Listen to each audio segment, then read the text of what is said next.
In today's episode, I talk with Coach Gary of the Southwest Virginia Community College men's and women's team. If you like our interviews, I would truly appreciate it if you subscribe to our YouTube channel, or if you're more of a podcast person, subscribe on your favorite platform, as we are on Google, Apple, and Spotify, and all the other major platforms. And don't forget to follow us on all the social media channels at discover_CS. Thanks. Hi, everybody. Welcome to Discover College Soccer. Today, I'm lucky enough to be joined by Coach Warford. Welcome, Coach. Hey, thank you for having me, Matt. Thanks for being here. You are down at Southwest Virginia Community College. I almost said Southwestern because I've interviewed somebody from Southwestern College, but Right. Down there almost to Tennessee, right? Yeah, we're a stone's throw away from Bristol and Kingsport, Tennessee. There you go. Yeah, that Bristol, where you're partly in Virginia and you're partly in Tennessee, right? That's it. Awesome. Well, appreciate you joining it, and this is going to be fun because it's a little bit different. You've been there all of 3 or 4 weeks, as well as you're going to be heading up both the men's and the women's programs there, if I'm not mistaken. And you're actually, we're talking in September, but you are going to be really kind of starting those programs or restarting those programs next fall. Is that correct? That is correct. I am tasked with building both the men's team and the women's team to participate fall of 2023. Okay, awesome. Well, they're good. We kind of get you while you're still painting that canvas as to what this is going to look like. Right. Great. So, well, let's talk a little bit about how you're going to build these programs, right? So, from a recruiting aspect, I guess what's going to be your focus in terms of where you're gonna find players or kind of start drumming up interest to play next year. Right. Thank you for that question. Just a quick background about myself. I've been coaching for about 20 years at high school, club, and the collegiate level. My last institution about 11 years. So I'm familiar with the recruiting process and where to find all the talent. So essentially what I've done now that I've been on the job here for every bit of 3 weeks is to send out a blanket net, cast a blank net to find out, what interest is out there for Southwest, because like we've had soccer here for 3 years, but we haven't really gotten it off the ground yet. It won't happen until fall of 23. And then I got the responses back of what areas of geographical areas to contact. And then from there, I reached out to my international contacts and in the UK, in Oceania, like New Zealand, Australia, my South American contacts. So it's truly recruiting from my backyard, so to speak, but also looking at it as a global aspect. Okay. Now, in terms of, I guess for the next 9-12 months, right, as you're building this out, are there specific like club tournaments or events, showcases, et cetera, that you're going to try to focus on? If so, kind of what parts of the country, what areas are you looking at? Yeah, I've got a couple that's going on in, well, hold on. There's one in November in Chattanooga, Tennessee. I know there's one in Indiana we're looking at going to, and then I'm flying down to El Salvador to see some South American talent in February. Wow. Okay. So that's nice to see a community college with a little bit of a recruiting budget there for you to take some trips. I have nothing but nice things to say about this place because they've given me a task to build and the ability to do so. And I have support from our president and leadership on the campus, as well as our athletic director, Jason Venzel. He's been nothing but supportive. No, that's fantastic. What, these days it seems like camps are playing a bigger role in the recruiting process. Are you guys going to have any camps down there? Are you going to, or any, I don't know if you have staff yet, it might be a little early for that since you're only a month in, but are you planning on working outside camps as a way to help draw in potential recruits as well? Right. So the way I'm going to work this, let me back it up from the very last of your quote there, your question. Right now I'm a staff of one to build 2 programs. I haven't really had a chance to build my staff. I've got some ideas of who I want to bring in to help me be a part of something special here. But we do want to host a prospect camp before it gets too cold outside. If we're not able to do it in November, December, we'll do it early spring because again, we have some time. And that also coincides with the FAFSA window that opens up October 1st. But I have reached out to some of the local high schools that aren't playing this fall. They play in the spring. I think Virginia plays in the spring. Yep. And I'll let them know, hey, you know, I'm available. Use me as a resource to come out. You know, watch a couple of your sessions, maybe jump in and run a session or two. I have had the opportunity to go out and watch. I know Kentucky's playing right now and West Virginia's playing right now. I've had a chance to go out and do some recruiting in those areas. So it's been quite beneficial. But yeah, we will have a prospect camp. It's just I need to get my staff in order first. That makes sense. Makes sense. Well, when it comes, you know, obviously as a community college, you got to reload every 2 years instead of every 4. So i- i- having to go through those kind of numbers, is there, you know, what, I guess you say you're casting that wide net, you're looking lots of different states, even different countries. Are there specific things you're looking for in a player, whether that's on the field or off the field aspects? That's a great question to ask. And that's something that's always asked of coaches. Hey, what are you looking for in a player? Your first touch, getting their eyes up, checking their shoulder. You know, all those things are really nice. But the first thing I want to find out is, do you have respect for the game? And the broader picture of that, or to break it down to smaller pieces, having respect for the game means having respect for yourself, having respect for your teammates. And when I get a chance to talk to them either with a Zoom or face-to-face or a phone call, do you have respect for your parents or your guardian? And then when we're talking, you know, back and forth, and I'm talking, do you have respect for me? Because, you know, sometimes you talk to a recruit and it's all about me, and the coach is trying to talk to you, but, you know, you're not giving him a shot to do that. So truthfully, I want to find out if you are a respectful person that I can bring in here and help make you an even better person on and off the field, a strong athlete on the field, and an even stronger student in the academic classroom setting. Okay. No, that's great.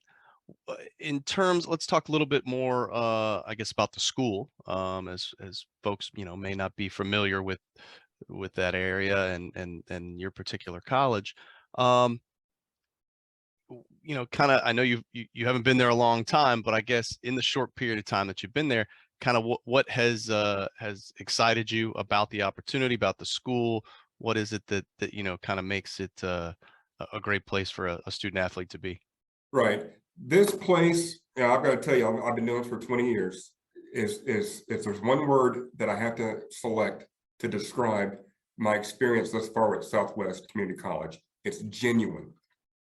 They genuinely care about their athletes, but even more so, they care about you being a student and getting the proper experience that you need to have at a 2-year school to get you ready if you move on to a 4-year school. They genuinely care about your well-being. I've talked to several of the professors on campus, and they're all about student success. I've talked to the president many times. He genuinely cares about the livelihood of his students that are underneath his care. And again, I mentioned my athletic director, Jason Vinsel. You know, he's a genuine leader. His leadership has really springboard not just soccer, but other sports that he's in care of. And it shows every day. I mean, I come in, I say, good morning, boss. He says, good morning to me. We have a chat, and it's just a genuine place. You know, a lot of places promote, you know, this is a family atmosphere and things of that nature. But truly, from day one, when I walked on this campus, I felt it, and nobody had to say a word to me. I felt the vibe on campus, and it's truly remarkable. That's great. In one of the things that I guess folks uh, are always concerned about when going to college is the financial side of things, and that's, you know, community colleges are a great avenue for folks to help maybe save some of those dollars on those first couple years of school. But can you give me just a brief overview? And again, I don't need specific dollar amounts. I'm not going to hold you to it. Yeah, you haven't been there long enough to have all that memorized yet. But can you just give me an overview of potentially what a student athlete might be walking into from a financial aspect, of what it's going to cost to go there, what aid is available, different types of aid, you know, is there with the new programs, is there going to be some potential athletic money? Kind of just what does the big picture look like from a dollars and cents perspective? Well, the important question is, your background's a soccer pitch. I need to ask, do you have eligibility left? Sorry, no, I burned through mine many, many moons ago, but I appreciate the offer. Oh, that's quite all right. But, like any institution, 2-year or 4-year, we offer FAFSA. If a student eligible for Pell Grants and student loans and things of that nature, they obviously can apply for those awards. There is, because we're in JCAA Division I, we do offer an athletic award, which can cover, books and tuition and things of that nature. And then what's on a program that's really unique to Southwestern or Southwest is the G3 program. And I'm still becoming familiar with that. G3 essentially pays up to 100%, I think, of tuition for counties that are surrounding Richlands, Virginia, which is where we're located. So it's a really neat thing that, somebody graduating from a local high school, they don't have to travel very far to go to a quality institution, and it would not cost them an arm and a leg to do so. But yeah, we can stack, federal money, state money, and then obviously a soccer award. Okay. Well, and again, I know it's super early, but we'll ask these questions anyway, just to get an idea of what these soccer teams are going to look like, a year from now. But is there, you talked about you're looking to build out staff. I guess what are you hoping that staff is going to look like in terms of who you're going to have there with you? Well, I have some ideas. I don't want to put it out there, but no. Myself, like I'm a veteran coach. I've been around the way for a little bit. I'd like to find someone that obviously has some experience with both the men's side and our women's side, because they are uniquely different. I need to have someone that understands my style of play, my coaching style, and then someone who has a background in goalkeeping. That's always been the thing. Your assistant coach needs to have a strong background in goalkeeping. Yep, for sure. In terms of both the rosters, is there a specific number you're trying to hit? What maybe your target roster size might look like? We are tasked with 20 players for the men and then 20 players for the women. I'd like to make that 21 just so I can have an extra goalkeeper, especially when we finish those tactical sessions. You want to be able to rotate keepers in and give them as many touches as you can. And plus, soccer is a very physical game, and that goalkeeper is your last line of defense and sometimes your first line of attack, and they get brutalized sometimes, and you never know what can happen during a long season. Oh, absolutely. Yeah, my little guy's taking a shine to goalkeeping, and he's feeling it after his Labor Day tournament. So I can relate to that one. Absolutely.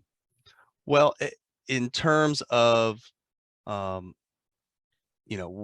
you're looking for in balancing the roster and student athletes and that kind of thing, what do you see kind of like a typical week looking like for a student in terms of training and what their course load might be, and what kind of things does the school offer to help those student athletes kind of balance their studies and academics and athletics, excuse me. Right. So when we report, end of July, we'll have a traditional preseason. There'll be, 3 sessions a day.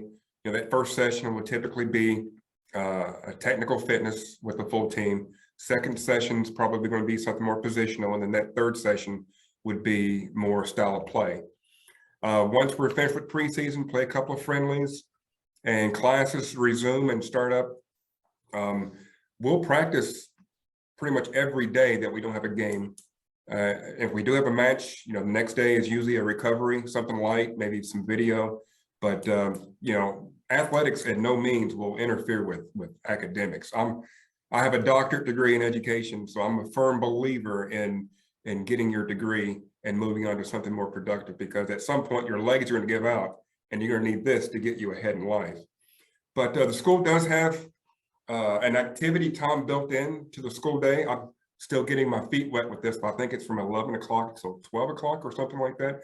So, and that's not going to be with soccer. That's just students have some downtime just to do what they need to do to take care of themselves, to keep themselves mentally focused on their day. No, that's great. Well, Coach, covered a lot of ground here for a new program. I like to kind of end these with with what didn't we cover, what else do you want people to know, whether it's soccer related, school related, recruiting related, anything at all? I kind of just leave you with the floor and the last word. Well, the first question I always ask recruits is, what team do you cheer for? So I got to ask you, Matt, who's your team? I'm a Spurs man. So we had a nice W yesterday in the Champions League opener. So I got to be happy with that. Yeah, even though my boys kind of let me down yesterday. Oh yeah, well, oof, they had a rough one. Yeah, that wasn't fun. But it's we have a rotating roster, and we have new folks coming in and new personnel. So it's going to take time for it to happen, but we'll be okay in the end. Yeah, yeah. But and then the second thing I always ask, or not ask, but what's your favorite soccer memory? So I'm going to ask you, Matt, what was your favorite soccer memory? Oh, well, it's funny. My daughter is a freshman in high school, so she's getting ready to go to her first homecoming dance here next month. So we were talking about homecoming and the fact that I think in high school, it's always around football. So I think I was actually had a homecoming weekend once all of high school. And then in college, the same thing, had it once. Right. And the once in college, though, our homecoming soccer game was at the exact time as the homecoming football game. Oh. So I couldn't go to the football game, obviously, because we were playing and hardly anybody went to the soccer game because they were all at the football game. Right. But my sophomore year, that homecoming soccer game, we won 2-1 against somebody just down the road from you, Lynchburg. And I had both goals. So they announced it at the football game. And so coming down our field was up high off the hill and you had to walk through the football stadium. And so I got mobbed coming out because they had announced it and everybody's like, oh, you got both goals. So that was a big one in my soccer memories. That's for sure. So when you scored the 2 goals, did you dance with the robot or anything fancy? No. It was, I came from the school of thought, like act like you've been there before, so. There you go. I can respect that. Well, that's cool. Yep. So, well, Coach, I appreciate the time. We wish you the best of luck in building this program out, and I think you're well on your way. It's a nice area of the country, great, gorgeous area, and I think it sounds like you got some great support there from the school, and I believe you'll have nothing but the best moving forward. So hopefully this interview will get some folks interested, and you'll get a few phone calls from it. I appreciate you having me on, Matt. Thank you, Coach. Take care. Thank you. You too.